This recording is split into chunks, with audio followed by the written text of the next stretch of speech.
వాసుకి కాలసర్పదోషము 3వ స్థానంలో రాహు, 9వ స్థానంలో కేతువు. జాబ్ రావట్లేదు, ఎంత కష్టపడుతున్నాను, ఎంత చదువుతున్నాను, లేకపోతే ఎంత ప్రిపేర్ అవుతున్నాను, ఎన్ని ఇంటర్వ్యూస్ ఇస్తున్నాను, కానీ జాబ్ రావట్లేదు. వచ్చిన జాబ్లో స్థిరంగా ఉంటుందో లేదో తెలియట్లేదు, లేదా ప్రమోషన్ కోసం ఎప్పటి నుంచో చూస్తున్నాను. అక్కడ ఉన్నటువంటి ఆ యొక్క అధికారుల వల్ల ఎన్నో తగాదాలు, ప్రెషర్ అనేటువంటిది, ఫ్రస్ట్రేషన్ అనేటువంటిది చాలా ఎక్కువ వస్తుంది.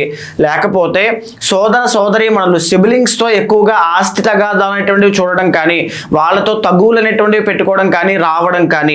9th హౌస్లో కేతు వల్ల ముఖ్యంగా 60 సంవత్సరాలు వస్తాయి, నేను కష్టపడుతున్నాను, పని చేశాను, ఇంత చేశాను, కానీ 4 రూపాయలు వెనక్కి వేసుకోలేకపోయాను అనేటువంటి ఒక అసంతృప్తి వెంటాడుతూ ఉంటుంది. ముఖ్యంగా చెప్పాలి అంటే నాస్తికత్వము, దేవుణ్ణి నమ్మను అనేటువంటి ఒక సిద్ధాంతంలో బ్రతుకుతూ ఉంటారు. ఇది కూడా జాతక దోషంలో ఒక భాగమే, బాగా గుర్తించండి. ఇలాంటివన్నీ కూడా ముఖ్యంగా జాబు పరంగా కావచ్చు, కుటుంబంలో అంటే తన యొక్క సిబ్లింగ్స్తో కావచ్చు, కుటుంబ వాతావరణంలో తగువులు కానీ, కలహాలు కానీ అవుతున్నాయి అంటే వాసుకి అని పిలువబడేటువంటి కాలసర్పదోషం ఎఫెక్ట్ అయ్యింది అని అర్థము. సో వాసుకి అనే కాలసర్పదోషం ఎవరికి ఉన్నా మీ పర్సనల్ చార్ట్ చూసుకోండి.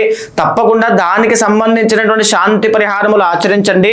విత్ ఇన్ డేస్లో ఇమీడియట్గా కర్మ ప్రాయశ్చిత్తం అయిన తర్వాత, ఆ దోషం పోయిన తర్వాత మీకు చాలా బెటర్ రిజల్ట్స్ అనేటువంటి వస్తాయి. దీనికి తోడు మీ పర్సనల్ చార్ట్ చూసుకుని ఏ మంత్రాన్ని నిత్యము ఆరాధన చేయాలి, ఏ శ్లోకాన్ని, ఏ దేవతారాధన చేస్తే ఫాస్ట్గా సిద్ధిస్తుంది అనేటువంటివి పాటించండి. ఏది కోరుకుంటున్నారో, ఏ సమస్యతో బాధపడుతున్నారో వాటన్నిటి నుంచి ఫాస్ట్గానే బయటకు వస్తారు.